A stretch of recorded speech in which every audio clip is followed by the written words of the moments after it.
Let's give them some business news. Texas bars are waiting for Governor Greg Abbott to follow up on that message that he posted on Twitter this week that seemed to indicate that he may allow the industry to reopen. Bars across the state, they've been shut down to limit the spread of this virus. Michael Klein is with the Texas Bar and Nightclub Alliance and says the shutdown, well, it could force many bars out of business. Many will never return. It has been an uphill battle. It has been a very hard thing to survive.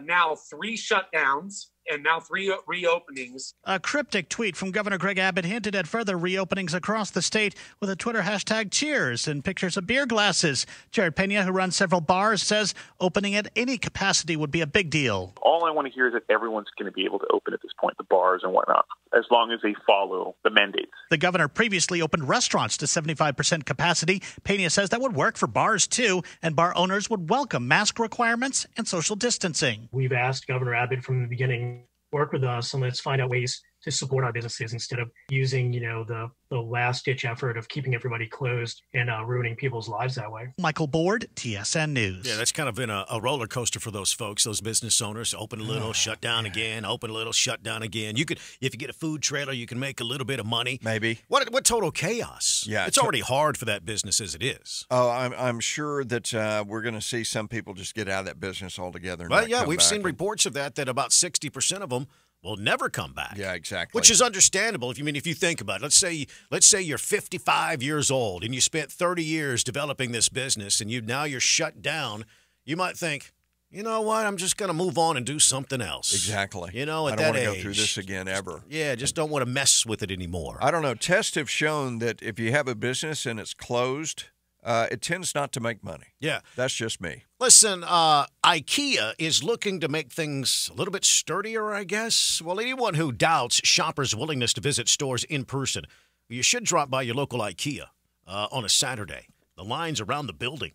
Yeah, yesterday, the Swedish furniture retailer announced that massive demand for home furnishings has kept them on track to open up 50-plus locations this year. Good God. Yeah, still after decades of serving customers a store experience as consistent as meatballs, they're ready to mix things up a little bit. Under IKEA's total market approach, the company is supplementing its suburban warehouse maze with city showrooms and expanded online fulfillment. So maybe getting away from the big stores, just having one fulfillment center and have a bunch of little ones around the area. Right. You know what I mean? For online sales. It's also adding kitchen planning studios, services such as furniture assembly. They're going to help you put it together. That'd be nice. Uh-huh. Why do you always have extra parts? I never understood that. Yeah, that's disconcerting. They're even going to talk about renting furniture. Renting IKEA furniture. Renting IKEA furniture. Well, I guess if you're at that stage. I thought it was disposable in the first place. Exactly. Well, also going to have tech-savvy tools for customers. And also they're doing this, meatless meatballs.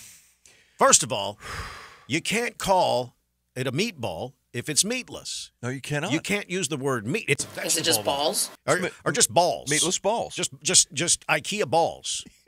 Just come have some of the IKEA. Where are you guys going for dinner? We're going to go get some IKEA balls. Yeah. The family's going to just a bunch of meatless balls. Who wants balls? Good grief. Good balls. Well, even believe in that junk? they're actually pretty good, man. They're actually pretty I've good. heard. They're pretty Haven't good. been. Pretty Haven't good. I hate to admit it. Are we on the air?